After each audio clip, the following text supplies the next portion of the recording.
Kun sagalee bilisummaa Oromootiin.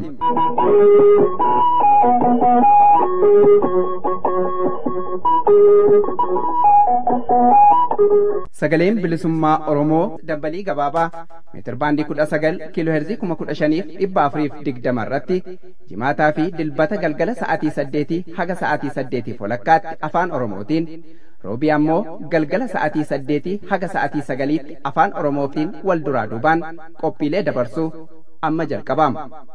Kun sagalee bilisummaa Oromootiin.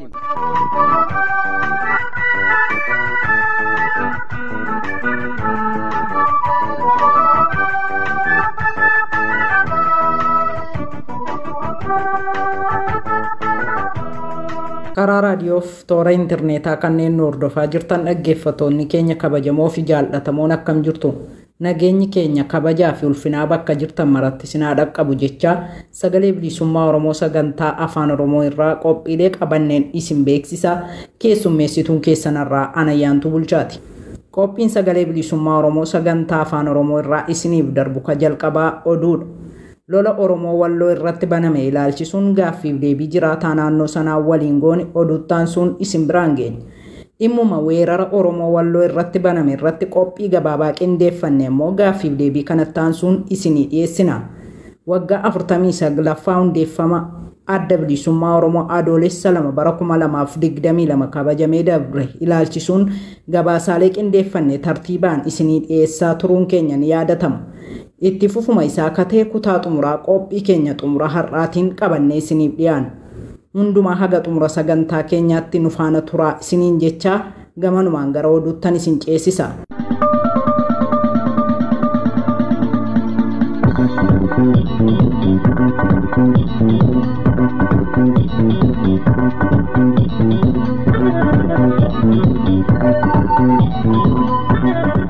Irra deebiin akkam jirtu kabajamtoota dhaggeeffattootaa fi daawwattoota keenya. Amma dabareen kan oduuti. Oduu waliin ammoosisaa Nagaasaati. Kaaba Oromiyaa uummata Oromoo Walloo irratti lola humni addaa Amaaraa fi faannoon bananiin lubbuun namoota nagaa 17 darbeera. Kaaba Oromiyaa godina Walloo Ona Jiillee Dhummuugaa gandoota Baattee Gooroo Dirree Baddannaa keessatti finxaaleeyyiin Amaaraa faannoo fi humni addaa naannoo Amaaraa lola qindaa'aa ilmaan Oromoo Walloo irratti bananiin lubbuun namoota nagaa 17 darbuu jiraattonni saabootti himaniiru.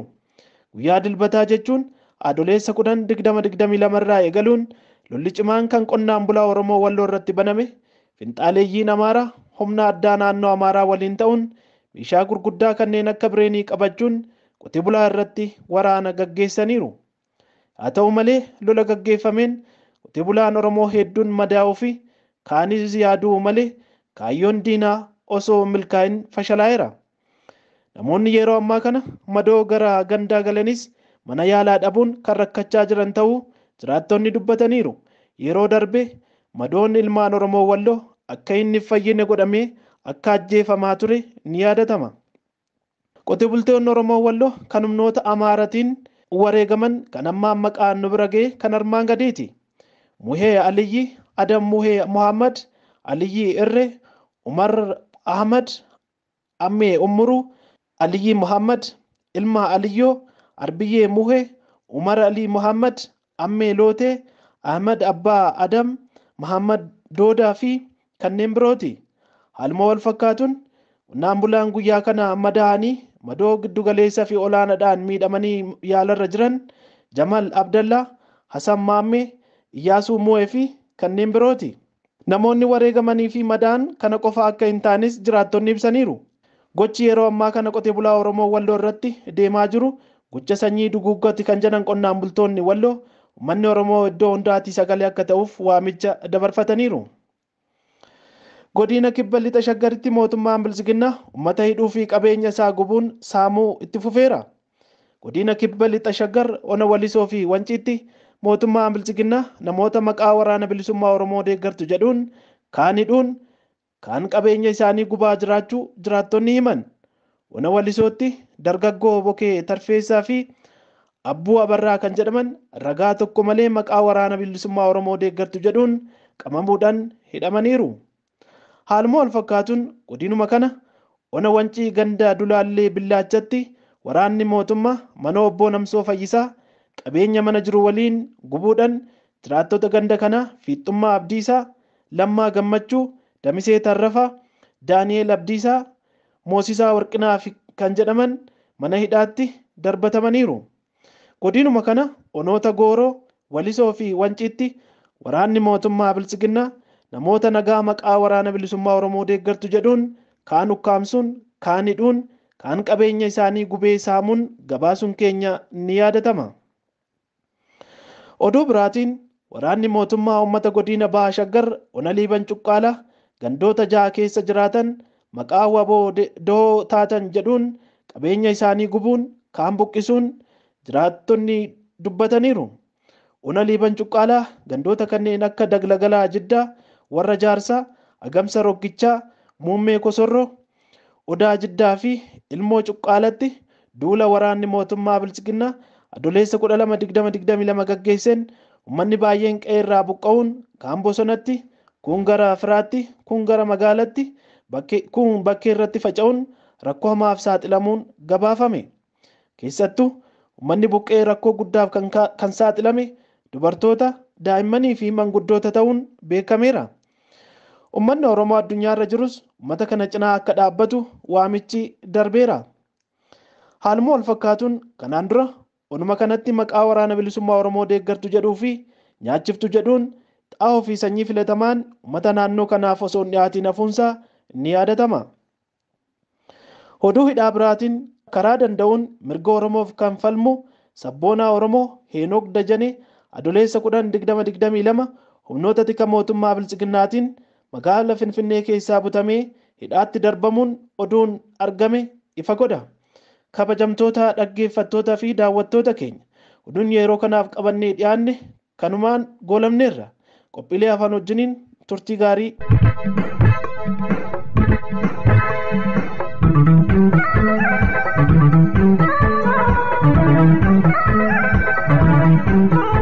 Dhaggeeffattoota keenya qophiin keenya guyyaa har'aa sagalee bilisummaa Oromoo sagantaa afaan Oromoo irraa oduun eegalee akkuma itti fufetti jira. Jalqabarra akkuma isin beeksisne lola Oromoo Walloo irratti baname ilaalchisuun gaaffiif deebiin jiraataa naannoo sanaa waliin goone kunootti.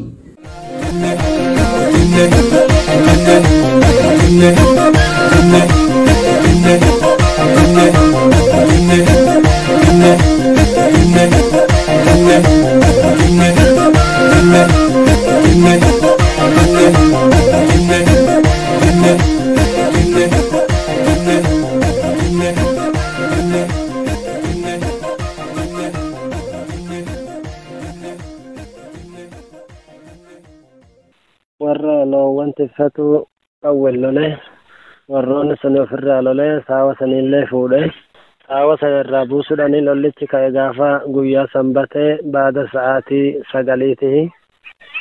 Eenyu gidduutti gaama tikfattoota Oromoo Wallooti natti fakkaata akkati jettutti kan qaamni lola irratti bane kunoo eenyu? Qaamni gaafa dura lola irratti bane tikfattuu Walloo irratti uummanni sanaxalaa fannoo humna addaa naanni fannoo Amaaratu jira. Eeyyee. Uummanni suni gara horii 20 takkaatti fuudhe guyyutti addunyaa namaa inuma hatanii guyyutti addunyaa namaa inuma hatanii gubbatti dukkaanni ijaarameeti sanaxalaa barumsarra jiranii kan uummataa tole fuudhanii reetti jiranii achitti illee qotiyoon ammaan qalamintu jira isaan biratti kan ayyaanaanni soomana janii of biratti qabanii ta'anii. Kanuma uummatarraa fuudhanii jechuudha. Kanuma uummata Walloo jalaa hatan hannaan. Tole. Amma immoo dhufaniiti amma sannuma san dhufanii hanna san irratti mucayyoon Oromoo Walloo kan ta'e Walloowwan bira jira isarratti dhukkaafni baname. Saawa sanillee amaarri fannoon kun fuudhee amma gaa'onni walitti dirmate irraa buufame. Loowwanicha irratti birraa buusanii lolli eegalee namni shan madaa'e gaafa sanbatee gallaba. Okay. Sanbata sana nama 5 madaa'e jechuudha. Nama 5 madaa'e. Tole lolli kun kan inni jalqabe sanbatarraa eegaleetii jette agammaatti akkuma itti fufee jirudha kan miidiyaa hawaasaarra deemaa jiru. Sanbatarraa eegale. Eeyyee. Inni gaafa guyyaa kofaleedha gaalola addaati mootummaan Amaaraa fannoon bu'eeti ganda namaa daka bu'ee uranee gandaan jirtutti bu'ee achirratti lolli inni subiidhaa baname. Achirratti fannoo waan achi dhufe hin deebifne nama 16 bakka takkatti fixaniit irraa hiikkatanii. Okay, ummatuma walloo kanatu fannoo irraa namoota 16 ajjeesee irraa hiikkataa? Ummata tiffataadha, ummata uraneedha. Okay, mee lafti inni itti ta'e bakki yeroo jalqabaa fi lolli kun itti ta'e namoota 5 madaa'ee jettuuf lafti isaan itti irraa hiikkatan jettu kun eessa? Walloo keessa ta'e bakki addaa isaa maqaan ittiin beekamu maal jedhamu? Bakkeen isaa baannee gooroo dirree baddana jama mahabariin isaati. Lafittoo mararee jedhanii bakkeen ammoo namni itti lolli ka'ee malkaa qaallichaa kan jangararraati. Bakkeen ammoo amma namni 16 bakka takkatti irraa hiikkatamee bakka takkatti nama 7 irraa hiikkatame gadarraa janiini afaan Amaaraa kana goda gaaraa miila goda gaaraa jala dakuma dhummuugaa jedhamti waliigala biyyattiin kan ittiin beekamtu. Achitti reebaada saniitti dhufnee achi fannoo san buqqifnee gaara gubbaa yaafnee afaan gubbaadhaa isaanii arusambaa kan jedhamtu biyya isaanii wal seensifnee achitti gaa namni nurra dacha'e namni tokko nurra hafe waan hundaafuu akka nu loluu dhufanitti akka yaadanii nu marxifataa turanitti halkan karaa allaala mangaba yaajamtu kubii biyyaa jedhanii biyya mormaati sunillee ni achirraan karaa baafateeti roobirraa karaa baafatee asuusidhaan bakka sanitti guuraa bulee humni gaa amma nu lolaa jiru humni ammallee allaalan bu'ee jiru humna fannooti kan warra baratee jechuudha gabareedhaa miti kan nu wal lolaa jiru. Waraanuma leenjii hidhatee jirudha jechuudha. Waraana leenjii hidhate malee gabaree wal lolaan jiru jechuudha qotee bulaadha nuti nu immoo kan nu lolaa jiru waraana leenjii. Mi'a ta'u egaa kan godina walloo kunillee egaa waan baroota hedduu lakkoofsiseedha dhugaa dubbachuu fi baraan egaa lolamaa ajjeefamaama rabbiif haa galatu immoo haga kana ummata ofitti callisuuf ciisu miti sabboonummaa isaa qabeenya isaa irratti ummata jabaadha egaa haa miidhamus malee baay'ee lolatee ofirraa qolatee rakkoo hedduu damdamatee har'a ga'ee jira. Egaa kan isin jechuu barbaadu ka'umsi isaa egaa saamicha irratti jettee jirta. Saamichi kun yoomii jalqabeeti moo baroota dhiyoo ka jalqabeedha? Maal godhu moo waggaa saaman immoo maalirraati laata? Saamicha kanaanii gara uummata kana dararuutti kan isaan dhufan tarii saamichuma kana qofa irratti xiyyeeffataniiti moo waan biraa qabuutu ka'umsa kana godhatan jettee yaadda?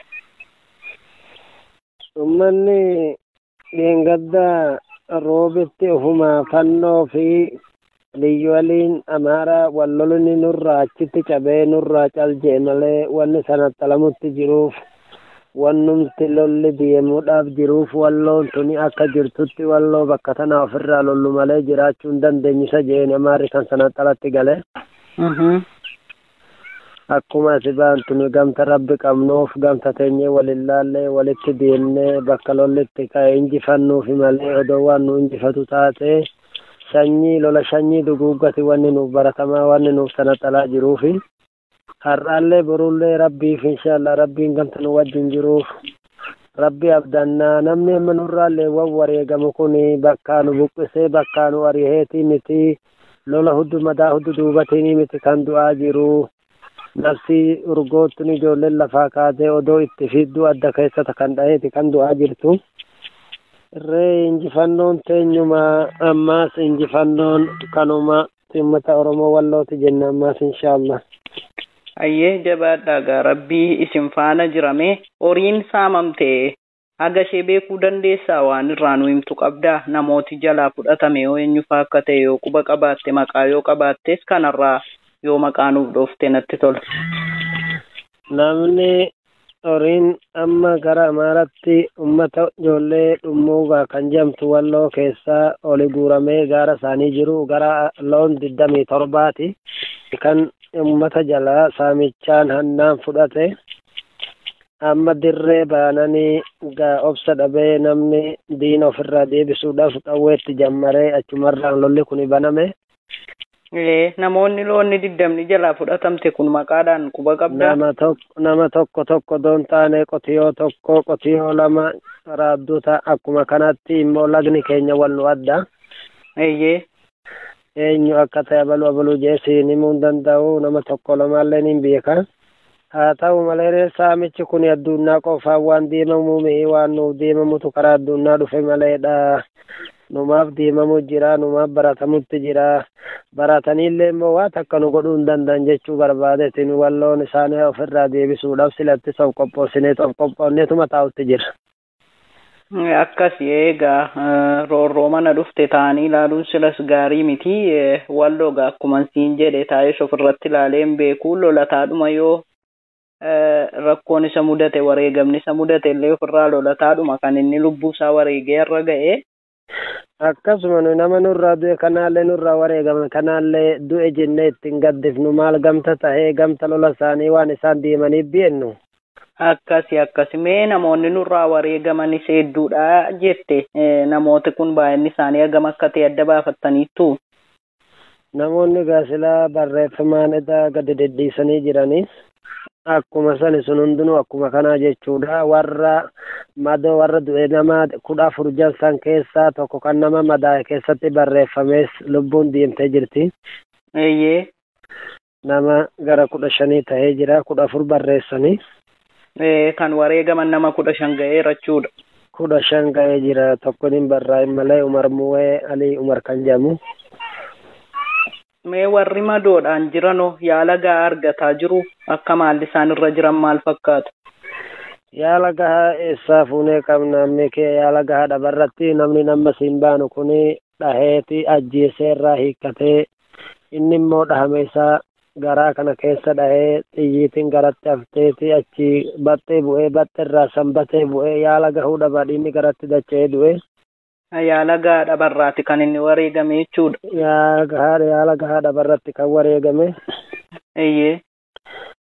Akkasuma yaalli eessa jira manni yaalaa kamiseedha kan jiru silaa hospitaalli nuti erga qawween dhukkaatee karaan keenya citaadha. Amaarri amma karaa mismaara gurraacharra jirru maleedha olirra qabee hamma roobidhaa walitti futtifatee baafatee daandii karaa gabaabduu kaarra qoriitii gadiin achi futtifatuu dadhabbina keenyaa fi yaala gahaa argatuu dhabnee warri madaa'ee madoodhaan miidhamee nurra wareegamaa jira.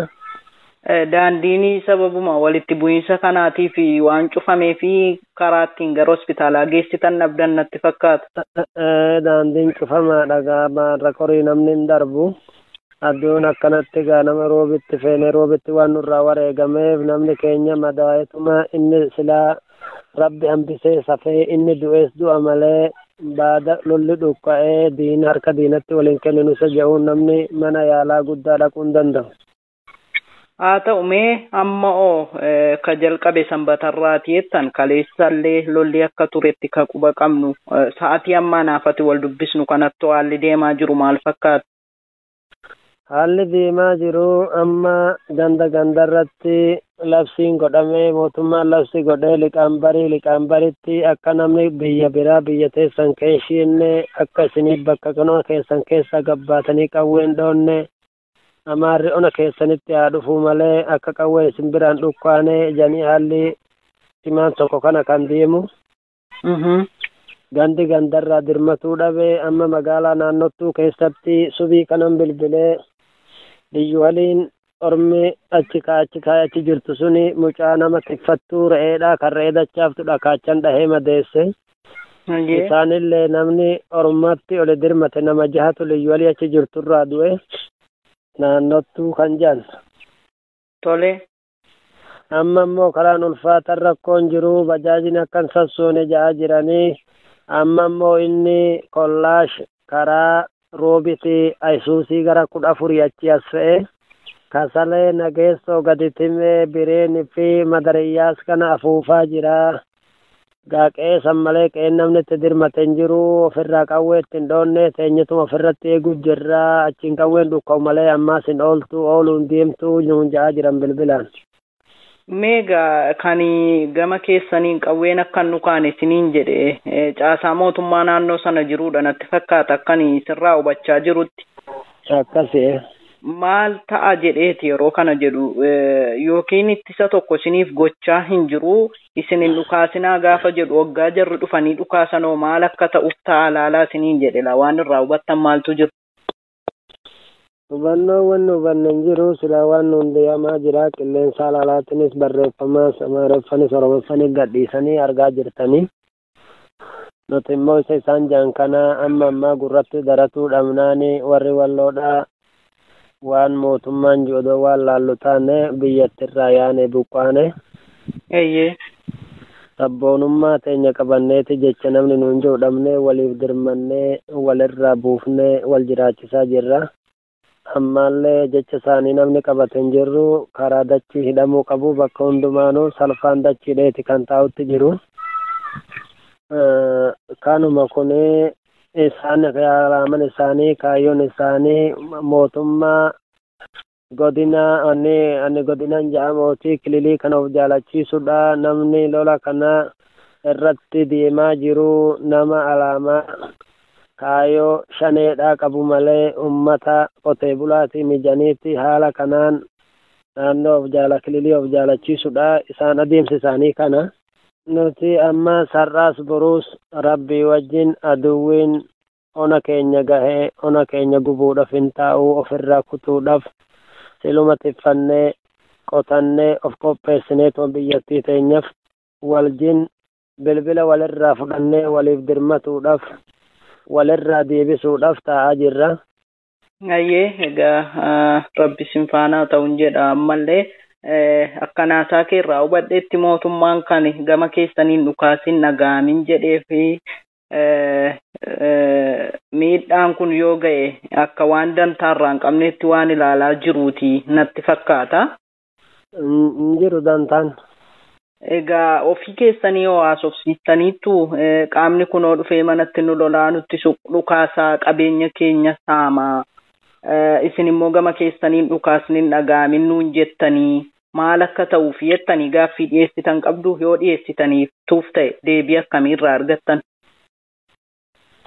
Mana keessanitti eegaa mana keessanitti isinitti hin dhufanii isintu dhaqa malee mana keessan hin dhufanii odumaa gurraan ijaan agarru odumaa gurraan dhageenyu isa ijaan agarrus ijaan hin agarre jechuudhaaf isa dhaganees hin dhageenye jechuudhaaf waan nu godhaachi jiru waan nuuf deemaa jiru waan nu baratamaa jiru kana lafa kaa'aniituma isintu dhaqaa nuun jedhanii badii gara keenya nurra deebisuudhaaf gama isaanii ta'anii yaadni isaan yaadan kana.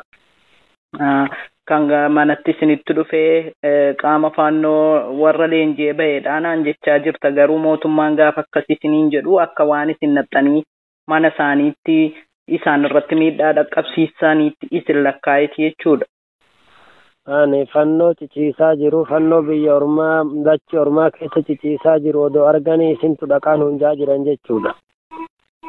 Egaa dhugaa dubbachuu fi kan keessan addatti wanti adda godhugaa uummata ollaatiin walitti bu'iinsa isinirra ga'eedha malee Oromiyaa golee hunda keessatti gaatis quba qabda jedhee mayyaada miidiyaan guyyuu dubbata. Ajjechaan saamichi dararaan hidhaan Oromoo godina hundaa keessa jiru irratti adeemsifamaa jira gaa walumaan quba qabna.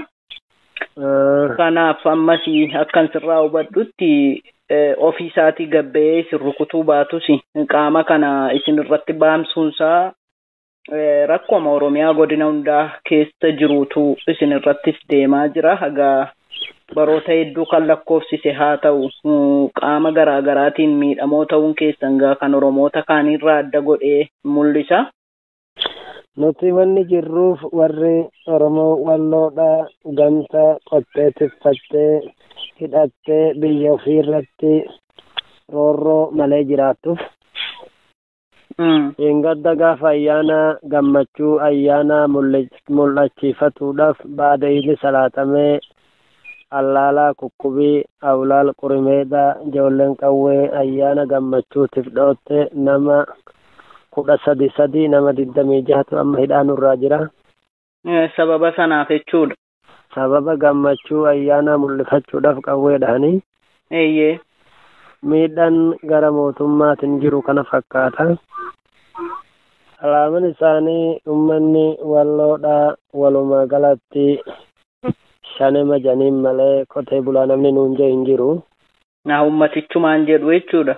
Hawaasuma bal'aa qotatee tiffatuun shanee jaa jiran malee namni saara nurraa sheenee shiftaallee ta'ee muka kee jiru namni tokko hin jiru. Eeyyee. Kanuma shiftaan qabne loowwanuma isaa biraa hoggaa deemee maasuma isaa keessaa hoggaa deemee bakka diina ofirraa deebisutti mul'ate maqaan isaa kanatti jijjiiramaa jira.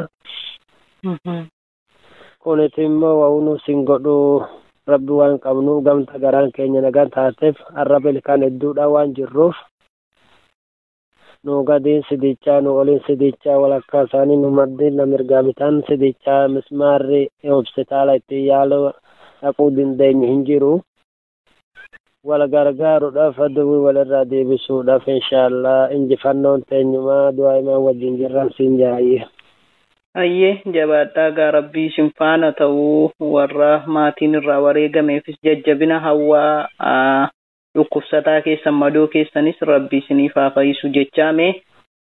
Ummata Oromootiif dhaamsa akkamii qabda? Qaama biraa dhaamsa qabduufis yoo qabaatte kanumaan dhaamsa kee dabarfachuu dandeessa. Gara goolabuutti deemna. Dhaamsin an Oromoo qabu nu Oromoon saba guddaa waan taateef sabni xinnaan Oromoo maqaa Oromoo tana afaan Oromoo kana jijjiirraa afaan Oromoo kana balleessinaa. Oromoon boquu walakka hin qabanne goonaa oo dandeenye isii fi Oromomaa fi Oromoo waliin waqarraa barumsi nurratti deemu adeemsi nurratti deemamaa jiru guddinni Oromoo yoo guddatte waan nun dhiifneef guddina Oromoo akka hin guddanne goonaa isa jiru kaayoon umaarri qabatee nutti hin ka'e. Eeyyee. Oromoon bakka jirtanii gadi of hin gatinaadha afaan diinaa laaltanii diinaaf waliin gurgurinaadha. Hamma dandeessan waan deemamaa jiru lolli lola shanyii duguugaa waan ta'eef afaan diinaa qabatanii afaan diinatti waliin kenninu wal qusadhaa inni hojii hangoo kee jirtuulleen of qusadhuun siin dhaamsa kiyyaa jeenna. Ayyee ulfaadhu egaa haalota rakkisoof ulfaatoo gadda meeqaa rakkina meeqa keessa teessee yaada keessa galee bilisummaa Oromoo laachuu keetiif turtiin wajjin taasifteef guddiseensi galateeffadha. Galanni kee bilisummaa ta'u rabbi immoo sin faanaa ta'u jabaadha. Isinilleen dhaabni adda bilisummaa Oromoo nu bilbiltanii akkanatti nu odeeffattanii rakkoo keenya nurraa baruudhaaf ulfaadhaan isiniin ja'a.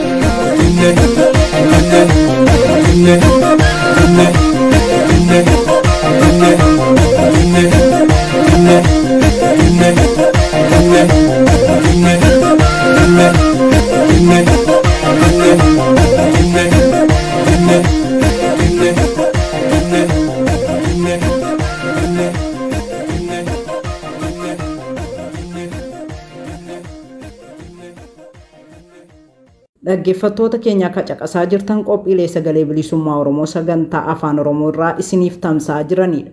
Qophii keenya itti aanuun ammoo dhimmuma weerara Oromoo Walloo irratti baname irratti qophii gabaabaa qindeeffanne ta'a itti dhiyaata. Weerarri qindaawaan murna biltsiginnaan bifa haaraan Oromoo irratti geggeeffamaa jira.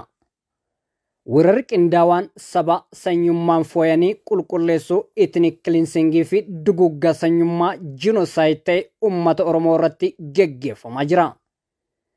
Akka kanaan weerartoonni naannoo Amaaraatti uummata Oromoo Walloo godina addaa Walloo keessa jiraatu irratti bobbaafaman humni addaa naannoo Amaaraa fi hidhattoonni faannoo jedhaman uummata Oromoo Walloo irratti adoolessa 10/2022 lola qindaawaa meeshaa gurguddaan irratti bananiin lubbuu namoota hedduu balleessuun hedduu madoo taasisuun gabaasaaleen suuraan sagalee fi suur sagaleen miidiyaalee garagaraan tamsa'aa turanii fi jiran ifoomsaniiru. Uummanni Oromoo Walloo naannawa Amaaraa godina addaa Walloo keessa jiraataa turee fi jiru ummata jaarraa afurii oliif eenyummaa isaa kabajsiisuuf jedhee lola eenyummaa isaa balleessuuf irratti raawwatamaa ture. Lola boortaan qe'ee fi qabeenya isaa irraa buqqisuuf irratti fuulleffataa ture ofirraa qolachuuf ummata dhaloota itti gabbaraa turee fi jirudha. Ummata of malee fira isa gargaaru biraa hin qabne, ummata doorsisa, hidhaa, ajjeechaa, dhiibbaa fi dhiittaa diinaa gosa kamiif osoo hin jilbeeffanne dhiigaa fi lafee isaan eenyummaa isaa tikfatee as gahedha. Hardhas rakkoo fakkaataa keessummeessaara. Lolli Oromoo Walloo hiddaan lafa isaa irraa buqqisuu fi duguuggaa sanyummaa irratti fuulleffate kun gaafa adoolessa 10/2022 Walloo ona jiillee dhummooggaa gandoota baaxee fi gooroo dirree badaanaa jedhaman keessatti jalqabe gandoota biraattis tarkaanfachuun lubbuu dhibbootaa galaafachuu fi kumootaa madeessuu dabalatee hanga adoolessa 11, 12 fi 13 guyyaa har'aatti illee qe'ee fi qabeenya uummata nagaa meeshaa gurguddaa irratti dhukaafameen daaressituu gabaafameera. Weerartoonni quba qabeenya sirnichaan bobbaafaman humni addaa naannoo Amaaraa fi goolessitoonni faannoo baanaman meeshaa gurguddaa hidhachiifamaniin daa'imman, dubartootaa fi jaarsolii osoo hin jedhin qe'ee fi qabeenya isaanii waliin uummata Oromoo Walloo lafarraa duguugutti akka jiran ifatti suur sagaleen deeggaramuun gabaafamaa jira. Akka kanaan adoolessa 10/2022 irraa eegalee ummanni Oromoo Walloo weerara qindaawaa saba sanyummaan fooyanii of keessaa qulqulleessu ethnic cleansing fi duguuggaa sanyummaa genocide ta'e irratti geggeeffamaa jiruun kanneen ajjeefamanii fi madaahan keessaa muraasni kan maqaan nu dhaqqabe, kanneen lola diinni irratti baneen ajjeefaman: 1 Aammee Umaruu, 2 Aadam Muhee Aadamee, 3 Aliyyii Irree, 4 Muhee Aliyyuu, 5 Aliyyii Umar Muhammad Abbaayitoo, 6 Muhammad Abdalla Aliyyii, 7 Muhammad Aliyyii Kaabbuu, 8 Muhammad Aliyyoo Umar, 9 Umar Aliyyoo Umar, 10 Muhammad Doodaa, 11 Ammee Lootee, 12 Ammaduu Muhammad Adam, 13 Jamaal Muhee, 14 Muhammad Umar. Lola weerartuun irratti ta'een kanneen madaa'an keessaa ammoo ganda baaxee keessaa 1 Jamaal Abdallaa Qaadii, 2 Hasan Maammaa, 3 Iyyaasuu Muhee Abdallaa, 4 Hasan Kabir Shee Muhammad, 5 Hasan Hamaadee Hasan, 6 Aliyyii Maammoo, 7 Hasan Abbaagaroo, 8 Nuuruu Shee Aliyyii, 9 Aliyyii Aadam, 10 Hasan Sarabaddiin. Ganda Goodaa keessaa 11 Aliyyii Muhee Umar, 12 Muhammad Aliyyii Leencoo, 13 Muhee Usee Aliyyii, 14 Abbaagar Aadamee Aliyyii, 15 Muhee Hasan Abbaagar, 16 Kadir Ibrahim Yimaam. Ganda Naafoo irraa 17 Umar Ahmad Jaarraa, 18 Aliyyii Waamad Arboo, 19 Musee Umaritti Gunjoo, 20 Abdallaa Umar. Ganda Duulaa irraa 21 Aliyyoo Hammee, 22 Muhammad Afroo Aliyyaa, 23 Muhammad Aadee Kuuchee, 24 Abdallaa Muhammadee Jaarsaa. Ganda Warra Qaalluu irraa 25 Muhammad Muusaa Rugee. Ganda Sanbatee irraa 26 Abdallaa Muhee Abdallaa. Ganda Awlaal irraa 27 Umar Muhee Ali. Ganda Qaalittii irraa 28 Diingoo Umar Hasanuu. Ganda Faacaa irraa 29 Aadam Hasanuu fi 30 Hamaadee Aadam Aliyyii keessatti argamu. Bifuma wal fakkaatuun tibbuma kana duguuggaa sanyii lixa Oromiyaa godina Wallaggaa Bahaa Ona Limmoo ganda Mukaaraabaatti waraanni murna bilisiginnaa gaachina sirnaa jedhamu milishaa gandaa fi faannoo qaama mootummaan hidhachiifamanii uummata Oromoo lixaa irratti qubsiifaman opereeshinii Shanee fi deeggartoota isaanii qulqulleessu jedhuun gandeen uummataa irra deemanii uummata nagaa manaa baasuun gaafa adoolessa 10/2022 ganama keessaa manneen uummataa irraa namoota 7 rasaasaan akka ajjeesan kanneen ijaan argan gabaasaniiru. Ilmaan Oromoo garjabinnaan manaa baafamanii ajjeefaman keessaa 1 kaadhimamaa Barsiisaa Gabayyoo Tolosaa, 2 Warqinaa Tamasgeen, 3 Fayiraa Nagaasaa, 4 Buushaa Nagaasaa, 5 Abbushee Hayilee, 6 Tolaa Gonfaa, 7 Qeerroo Shaashoo kanneen jedhaman yoo ta'an mana tokko keessaa namoonni 3 akka ajjeefaman maddi oduu kanaa dabaluun ifoomseera. Akka odeessu kun dabaluun ifa godhutti ummanni ganda mukaaraa baaqee fi qabeenya isaanii gadi dhiisanii ijoollee isaanii qabachuun gara bosonaatti baqataaru. Duguuggaa sanyii mootummaan naannoo Oromiyaa fi mootummaan naannoo Amaaraa wal ta'uun waraana hidhachiisee nu duguugaa jiruuf addunyaatti nu iyyaa jechuun kanneen odeessa kana kennan ergaa isaanii dabarfataniiru. Odeessuma wal qabateen diinummaa ifatti Oromoo irratti labsaniin ilmaan Oromoo Oromummaa isaaniin yakkuun mana hidhaatii baasanii ajjeesuun dirretti akka gatan kanneen ijaan argan ifoomsaniiru. Akka kanaan lixa Oromiyaa godina Wallaggaa Bahaa magaalaa Naqamteetti ilmaan Oromoo Oromummaa isaaniin yakkamuun erga to'annoo seeraa jala oolanii booda mana hidhaatii baafamanii jumlaan akka rashanaman ajjeefaman maddeen ijaan argan suuraa hidhamtoota rashanamanii ajjeefamanii waabeeffachuun addeessaniiru. Hidhamtoonni kunneen magaalaa Naqamtee waajjira tikaa yookaan dahninnat magaalaa Naqamtee keessaa baafamaniiti kan ajjeefaman jedhu maddeen. Gochaan garjabinna hammeenyaan guutame kun kan ilmaan Oromoo irratti raawwatame gaafa guyyaa 13/10/2014 akka lakkoofsa Habashaatti halkan keessa mana hidhaa irraa baasuun onoota Waayyuu Tuqaa fi Siibuu Siree daangessu ona Gullisoo maqaa addaa bakka Kireecharii jedhamutti geeffamuun ajjeefaman jechuun maddeen naannoo sanii ifoomsaniiru. Turtii torbaan lamaan keessatti namoonni mana hidhaatii baafamanii ajjeefamuun iddoo Kireecharii kanatti gataman lakkoofsaan 11 ol akka ta'an maddeen dabaluun addeessaniiru. Namoota achitti geeffamanii ajjeefaman keessaa ammatti kan maqaan isaanii barame keessaa tokko Walaliin Eeliyaas yookaan Maammush Eeliyaas jedhama. Maammush abbaa ilma tokkooti. Maammush kan hidhame gaafa 02/10/2014 buufata konkolaataa fuulduratti baajaajii keessatti namoota nagaan karaa isaa deemaa jiru qabatanii reebaa hidhatti galchan jedhu maddeen gaafa qabamuu isaa ijaan argan. Gaafuma mana hidhaa isa geessan sana manni isaa sakattame harka isaa irrattis osoo homtuu hin argamin dararaan hamaan erga irratti raawwatamee booda haadha manaa isaa hidhanii isa ammoo baasanii ajjeesanii gatan jedhu maddeen. Ajjeechaan suukaneessaan lixa Oromiyaa godina Wallaggaa dhihaa ona Gimbii ganda toleetti lammiilee irratti raawwatame murni PP gardabarsuuf yaalus miseensi paarlaamaa fi miseensi mana marii bakka bu'oota uummataa obbo Angaasaa Ahmed Ibrahim ifatti karaa fuula feesbuukii isaaniin tamsaasa kallattiin dubbataniin abbootii gadaa karrayyuu dabalatee ajjeechaa tolee fi bakkoota biraatti taasifamaa jiruuf kan harka keessaa qabuu fi gaafatamummaa fudhachuu qabu murna biltsiginnaa biyya bulchaa jiru akka ta'e ifoomsuun isaanii ni yaadatama. Kana malees humnoonni nageenyaa mootummaa maqaa gareelee hidhannoon mootummaa falman sakatta'uu fi dhabamsiisuu jedhuun naannolee baadiyyaatti waggoota 2 oliif lammiilee nagaa meeshaa maleeyyii ta'an gidirsaa turuu ragaaleen amanamoon qaamoleen mirga namoomaa falmaniin mirkanaa'e hedduun saaxilaniiru. Walumaa galatti lolli qindaahan goleelee Oromiyaa irratti geggeeffamaa jiru addatti duguggaan sanyii Oromoo giddugala Oromiyaa Shaggar Wallaggaa fi Walloo irratti ta'aa jiru lola aangoo polotikaa dheereffachuuf jecha murni biltsiginnaa garee tokko irratti ijaaru ummata tokko ummata biraa irratti ijaaruun bu'aa polotikaaf jecha lubbuu ummata nagaa irratti tapha siyaasaa geggeessaa jirudha jechuun maddeen ifoomsaniiru.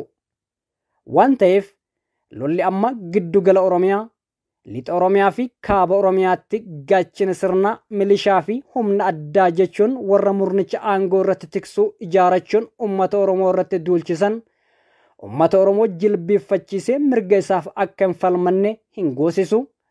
Kanaaf ummanni keenya keessaa fi alaa waltumsuun duula eenyummaa isaa balleessuuf irratti baname kana dura haa dhaabbannu jechuun kanneen lolli irratti deemaa jiru dhaammataniiru. Dhaggeeffattoota keenya weerara qindaawaa bifa haaraan Oromoo irratti geggeeffamaa jiru ilaalchise kan har'a qindeeffanne kanuma. Gabaasa fakkaataa biraan hanga walitti deebinutti alaa fi manaan nagaa keessa turaa jecha gabaasa kana qindeessuun kan isin faana ture an Waaqonoleeti. Horaa bulaa.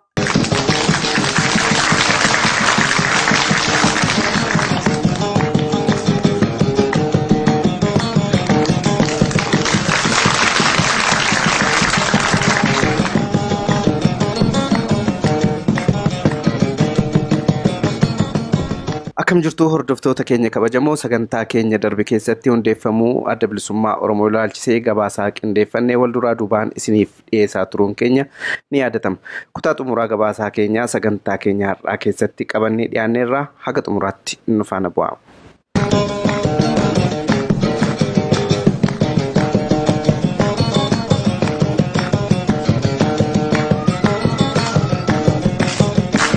Sagantaa hundeeffamuu adda bilisummaa Oromoo waggaa 49ffaa ayyaaneffatamee ture kana irratti dhaamsi qeerroo bilisummaa Oromoo irraa hirmaattotaaf kan darbe yoo ta'u, qeerroon bilisummaa Oromoo bobbaa diinaa jala taa'ee akeeka diinaa fashalsuun alatti hojiilee gurguddoo hedduu akka hojjetaa ture sagantaa kana irratti hirmaattotaaf dhaamsi darbee jira.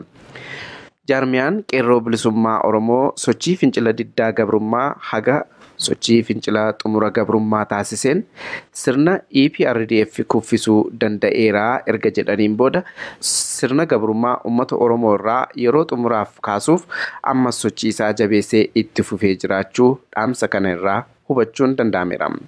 Xumura dhaamsa kana irratti jaarmiyaan qeerroo bilisummaa Oromoo jabeessuun murteessaa waan ta'eef uummanni Oromoo kallattii maraan jaarmiyaa kana jabeessuu akka qabuu fi dargaggoonni Oromoo jaarmiyaa qeerroo bilisummaa Oromoo jalatti ijaaramuu akka qaban dhaamsi darbee jira.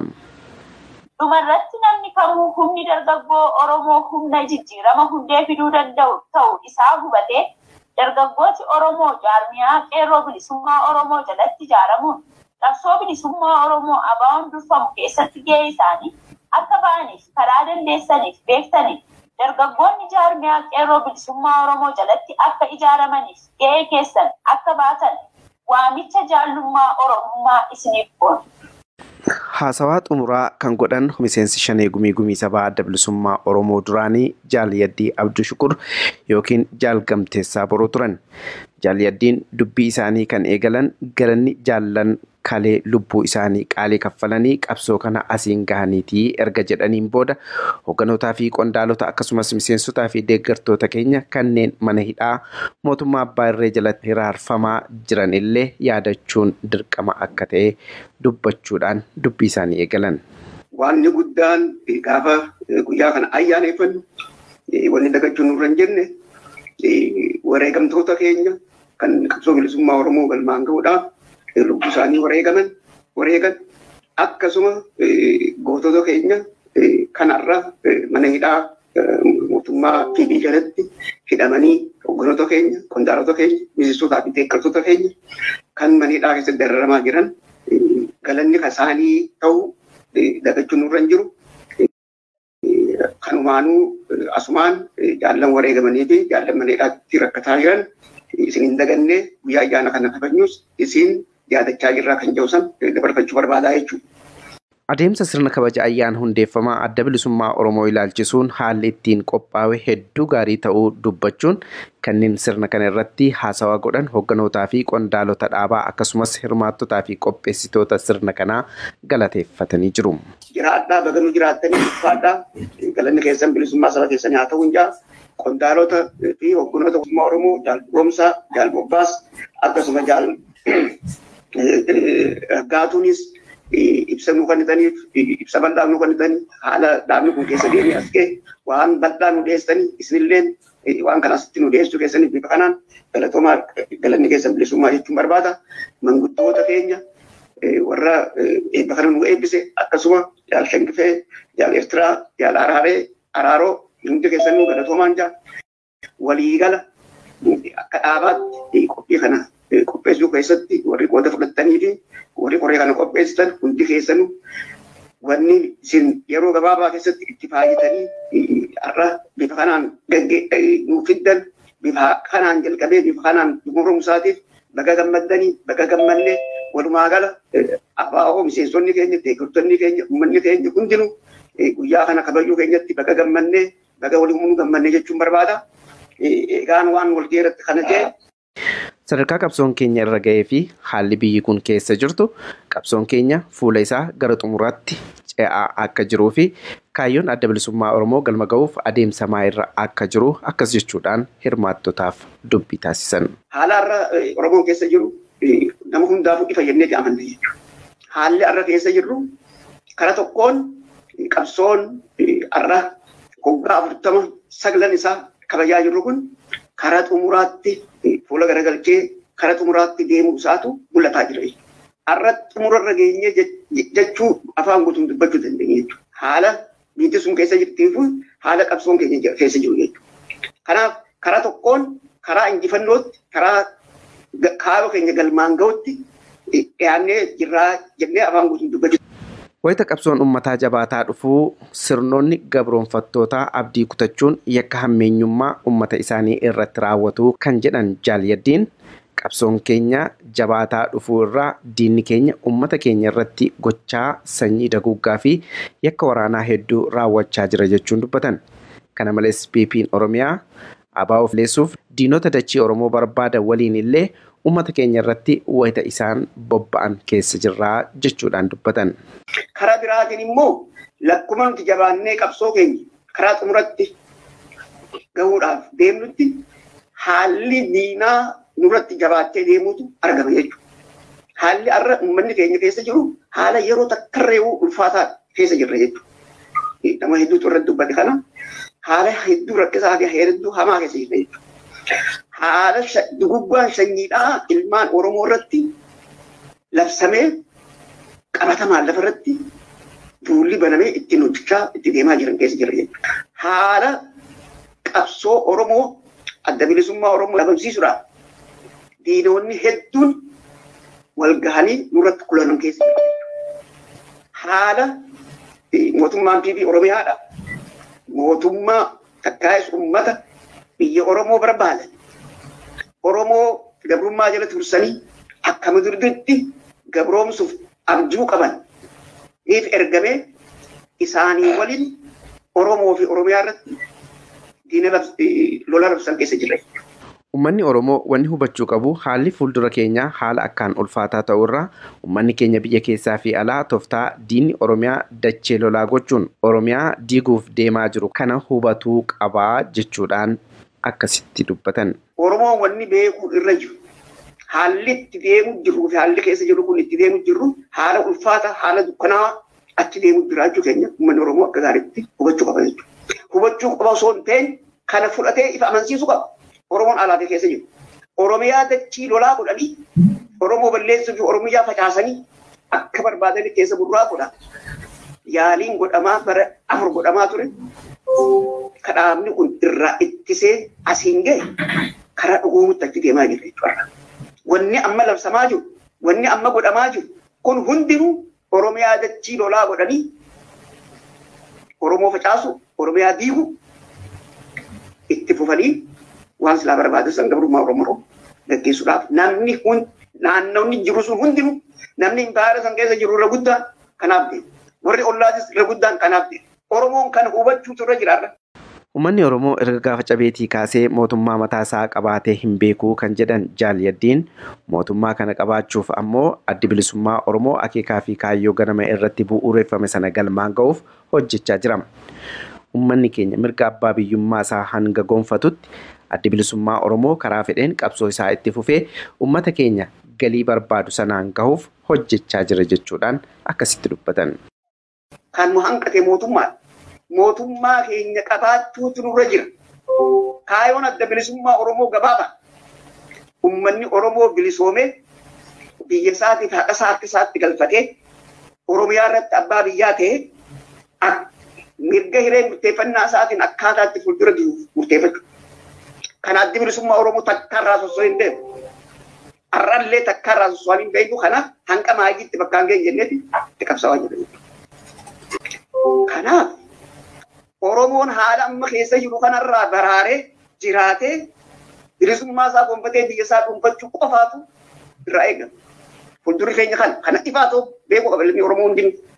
Bilisummaa uummata keenyaa mirkaneessinee Oromiyaa harka keenyatti galchinee mootummaa Oromiyaa dhaabbachuu achi hiikaan tokko illee. Uummanni keenya haalli fuuldura keenya jiru ulfaataa ta'uu beekee callisee taa'uu osoo hin taane karaa isaa mijate maraan qabsoo isaa finiinsuun dirqama ta'uu hubatee kanneen kallattii adda addaan qabsoo bilisummaa fi walabummaa geggeessaa jiran cinaa dhaabbachuu akka qabus waamicha taasisan.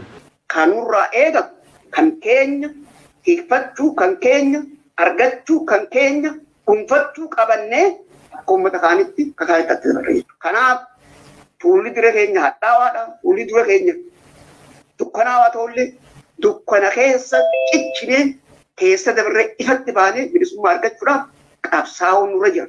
Qabsoon immoo qabsoo jihaa hundaa gaggeessuun nurra jira. Qabsoo fincilaa, qabsoo diinagdee, qabsoo dippiloomaasiidhaa hunda gaggeessineeti bilisummaa keenya gonfachuu nurra jira jechuudha. Kanaaf uummanni Oromoo haalli itti deemnu dukkanaawaa ta'uu beekee warri biyya jirus wanni eeyinu tokkollee hin jiru. Bakka jirruu kaanee ifittisuu naannoo keenya ittifachuu bilisummaa keenya qabsoo keenya itti fufnee bilisummaa keenya gonfachuudhaaf mudhii hidhatee warri biyyaatis ka'ee falmachuu qaba. Warra qabsoo gaggeessu cinaa dhaabbachuu qaba. Xumura irratti uummanni keenya biyya alaa jiru afaan faajjii deemaa jiru cinaatti dhiisee rakkoo uummata keenya biyya jiran irra gahaa jiruuf sagalee ta'uu akka qaban dhaammatuun dubbii isaanii goolabanii jiru. Warra biyyaan baa jiru afaan faajjii deemu kana keessaa bahuun nurra jira.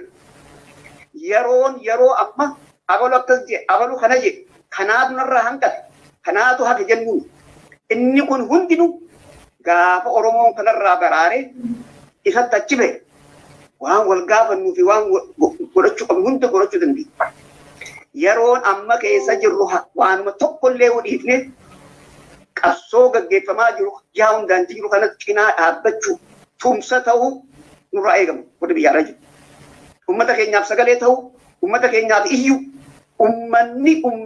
uummanni isaa haala amma himamu kana keessa jiru biyya alaa kanatti teenya rafuu hin dandeenyeera. Jara nabar warra dur nu dura dhaabbatu ta'arra Oromoodhaaf gaddaa jira. Haala Oromoo irratti raawwatamaa jiru biyya san keessatti. Nuti dhiiga Oromoo qabnu.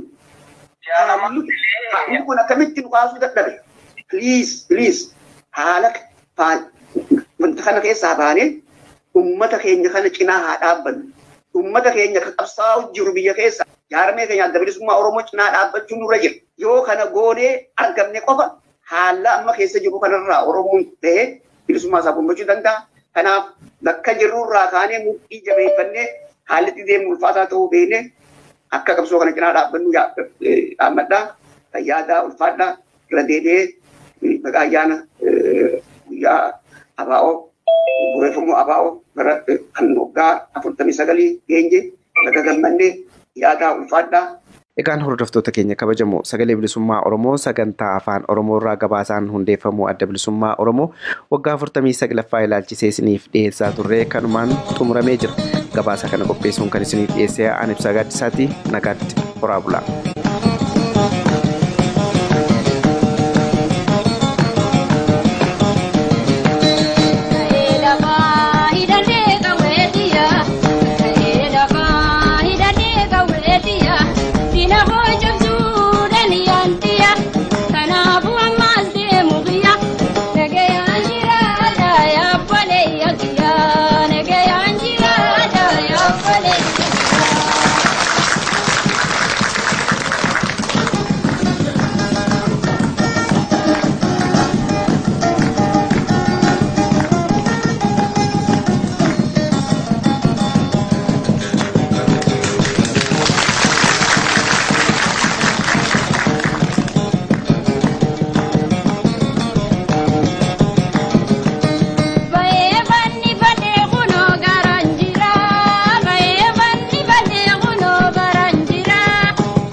Egaan dhaggeeffattoota keenya kabajamoo fi jaallatamoo sagalee bilisummaa Oromoo sagantaa afaan Oromoo irraa qophiileen har'aaf qabnu kanuma gaammaati. Jalqabarraa haga xumuraatti turtii nu faana taasiftaniif ulfaadhaa isiniin jecha qophii keenya itti aanuun haga walitti deebinutti nagaatti nuuf jiraadhaa. Injifannoo uummata Oromoof.